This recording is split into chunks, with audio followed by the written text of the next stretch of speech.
知道大家有没有留意过，有一种危险呢，专门挑咱们睡着的时候悄悄发作。白天测血压，数值看着挺稳，出门遛弯、吃饭聊天，样样都正常。可等到夜里一关灯躺下，呼噜打几声，忽然之间就没声音了，氧气供不上，血氧一点点往下滑，血压和心跳跟着上蹿下跳。半夜迷迷糊糊醒了，摸黑下床去洗手间，猛地一阵发晕，脚下没站稳，连人带拖鞋咣当就摔地上了。最要命的是，睡觉的人自己啥都记不住，旁边家属还总觉得呼噜打得这么沉，肯定睡得挺好，也就没放在心上。今天呢，咱们不说那些大道理，就聊聊睡觉时候容易踩的5个坑。它不只是简单增加血栓风险，而是一整晚反反复复折腾咱们的呼吸、血压还有心脏。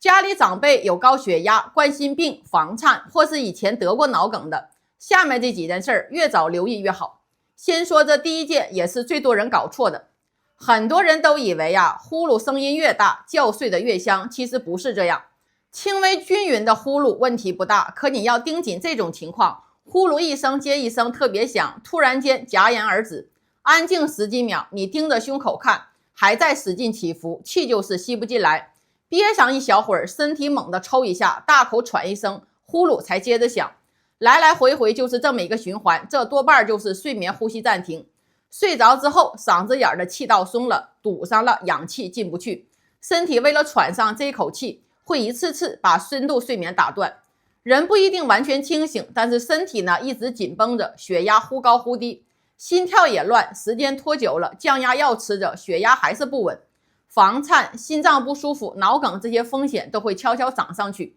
在家怎么简单分辨呢？夜里睡着会憋醒，早上起来嘴里发干，脑袋昏沉疼，坐着看电视，坐着聊天，说困立马就能眯过去，记性越来越差，药按时吃，血压还是忽上忽下。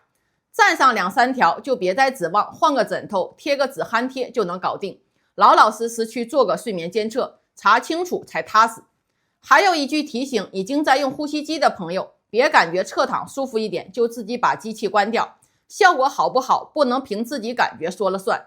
说到侧睡我顺带辟谣一句，网上一直传老人不能长期侧睡，会压到颈动脉长血栓，这话大家别信，没有实打实的依据。正常睡觉侧过去那点压力根本压不住颈动脉供血，不少打鼾憋气的人反而是侧着睡，呼吸更顺。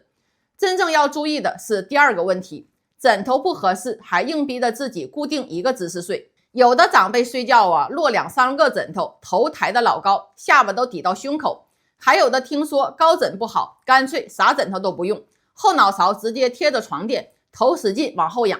这2种姿势脖子整晚呢都是拧着的，表面睡着了，颈椎一直在受累。枕头没有统一标准高度，别死盯着10厘米、12厘米这个数字，每个人肩膀有宽有窄，脖子曲度不一样，床垫软硬也不一样，合适的高度自然各不相同。仰卧的时候，下巴别使劲往胸口收，头也别仰得太狠。侧躺的时候，枕头刚好把耳朵到肩膀这一块空隙垫上，脖子别歪歪扭扭悬着。躺平之后，呼吸顺畅，脖子不紧绷，第2天起床脖子不酸，这个枕头就刚刚好。一仰卧就呼噜加重憋气，那就多试试侧睡。但不管怎么翻身，躺下就喘得难受，就不是调枕头能解决的。尤其是一平躺就胸闷，必须垫很高枕头，半靠着才能睡，别拖着，尽快查查心肺。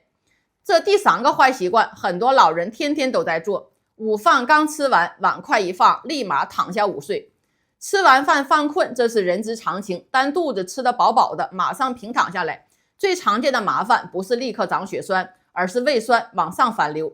胃里面满满的食物，一平躺，反酸烧心，嗓子发堵，夜里一阵一阵咳，嘴里发酸，严重的时候睡觉直接被呛醒。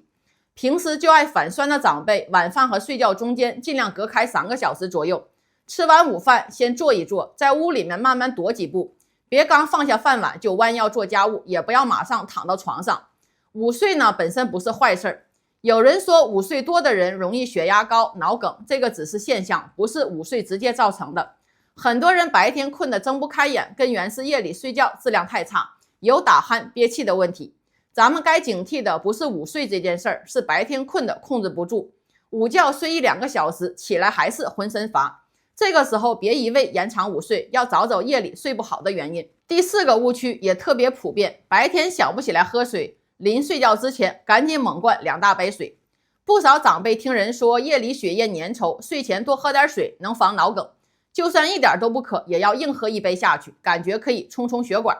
跟大家说实话，血管呢不是自来水管，血栓不可能靠1杯温水冲开。睡前喝一大堆水，最直接的后果就是夜里一趟趟起夜。老年人半夜醒过来反应慢，屋里光线暗，再加上吃降压药、安眠药，或是前列腺不舒服，起身的时候头晕摔倒，风险一下子就上来了。喝水呢，最好白天分开慢慢喝，别攒到睡前一次性猛喝。睡前嘴巴发干，小口抿2口没问题，半夜口干也可以喝一点点，不用硬性定一个饮水量去完成所谓的防血栓任务。早上起床喝杯水没问题，但是别把它当成防脑梗的特效药，真正管用的还是稳住血压、血糖和血脂，按医嘱用药，适量活动。有心衰、肾病，医生叮嘱少喝水的长辈，喝水量听医生安排，别跟着网上的说法照抄。夜里频繁起夜也不一定是水喝多了，血糖偏高、前列腺问题、睡觉打鼾憋气、吃药时间不对，都有可能夜尿多，找准原因调理才管用。最后一个容易忽略的细节就是早晚起床那一刻，眼睛一睁开，翻身立马下床。平躺着睡了很久，猛地坐起来、站起来，血液一下子往下走，身体调节跟不上，血压瞬间往下掉，脑袋短暂供血不够，一阵发黑、发晕，腿发软，严重的时候直接摔倒。这就是体位性低血压。它最现实的危害不是马上堵住血管，就是起身那一摔，床边拖鞋呀、电线、滑垫子稍微一晃就容易摔出大问题。睡醒别急着起身，先躺在床上勾勾脚尖，活动2下脚踝，慢慢坐起来，在床边坐一会儿，确认头不晕，眼前清亮，再扶稳东西，慢慢站起来。不用死板卡着等1分钟、2分钟，核心就是分3步，躺着、坐着、站稳，给身体一点缓冲的时间。床边放一盏随手能开的小夜灯，拖鞋固定放好，地面别堆杂物，拐杖放在伸手就能拿到的位置。如果每次起床都头晕，甚至曾经晕倒过，可以测测躺着站起来之后的血压，找医生看看是不是贫血、心率、吃药带来的影响。不要自己怀疑降压药不对就私自停药，要不要调药一定要让医生看记录再定。最后呢，咱们再简单捋一遍5个睡觉误区。打呼噜中间停顿，一直不去检查，枕头不合适还硬固定睡姿，刚吃完饭就躺下，白天犯困不去找根源，白天少喝水，睡前猛灌水，一觉醒来立刻下床。有这些情况呀，不等于一定会堵血管，但是会让夜里反复缺氧，血压来回波动，睡不踏实，反酸、头晕跌倒的风险都会升高。养护心脑血管，别光盯着白天吃什么、走多少步，夜里睡觉呼吸顺不顺、睡得稳不稳、起身安不安全一样重要。今晚有空多留意家里长辈，呼噜会不会忽然停，睡觉要不要垫高枕头，半夜起身会不会头晕。很多夜里潜藏的隐患不会提前大声打招呼，早点发现一个小细节，说不定就能避开一次急诊。